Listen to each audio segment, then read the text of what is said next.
Hi, this is Dr. Vicente, and this is a video lecture that focuses on the theme Education Reform in Different Contexts. This is for week 6 of our course. Do take note that our video lectures are primarily designed as a stimulus for you to be able to engage more critically with the assigned readings for the week. This week, I've invited you to look at 3 different articles that look at education reform experiences in 3 different contexts. Let's take a look at these 3. I will be highlighting some key points which I hope will help you engage more critically with the target articles. The first one comes from a book by Guo and Guo, which is entitled Spotlight on China. What I wanted you to focus on is a book chapter that looks at neoliberalism and education reform in China. This was written by Professor Charlene Tan and by myself, yours truly.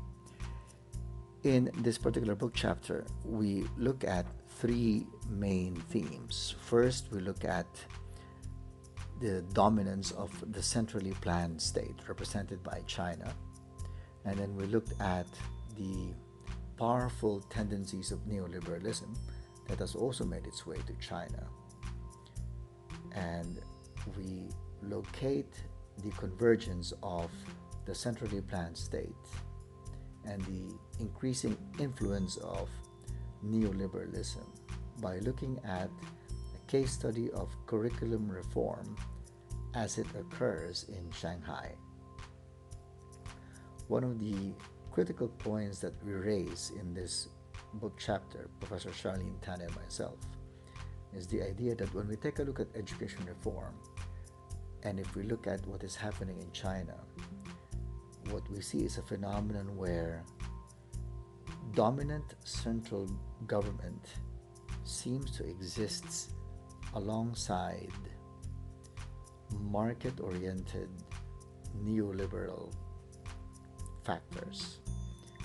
This is something interesting and something that we think is worth exploring further when we take a look at education reform in a Chinese context. The next article that I invite you to look at brings us to a different part of the world, brings us to the United Kingdom. The title of the article is Education Reform and Managerialism, comparing the experience of schools and colleges. This was written by Professor Tim Simpkins from Sheffield Hallam University.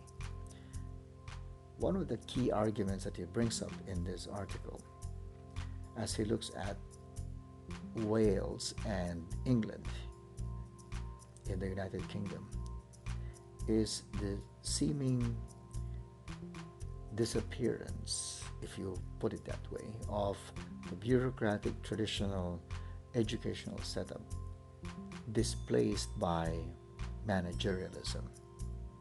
In the article, he shows us this table which provides a graphic describing the increasing influence of managerialism both in schools and colleges. Professor Simpkins warns, though, that saying that bureaucratic traditional modes of governance in education have been displaced completely by managerialism may be a hasty generalization. So in that part of the world, we see that managerialism is the one that is creating a strong influence in relation to education reform. The third article is entitled Reflecting Globalization Effects on Local Policy, Higher Education Reform in Taiwan. This was written by Professor Kaho Mok, or Joshua. I had the fortunate experience of collaborating with Professor Mok in Hong Kong, where he is still based.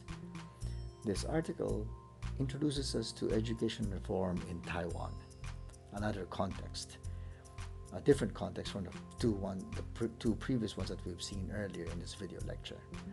The table that I have included here in this slide shows us the dramatic decline in government investment in higher education in the case of Taiwan. One of the main ideas that Professor Mock introduces in his article is for us to be careful, to be wary about ideas that in the Taiwan case, globalization is the key or the main factor explaining the diminished role of the state. He argues that we should balance this by recognizing socio-political, socio-economic, political contexts or factors that has also arisen in Taiwan. This week we look at 3 different contexts of education reform. In doing this, hopefully will inform us as we continue to analyze how to manage educational change. Thank you.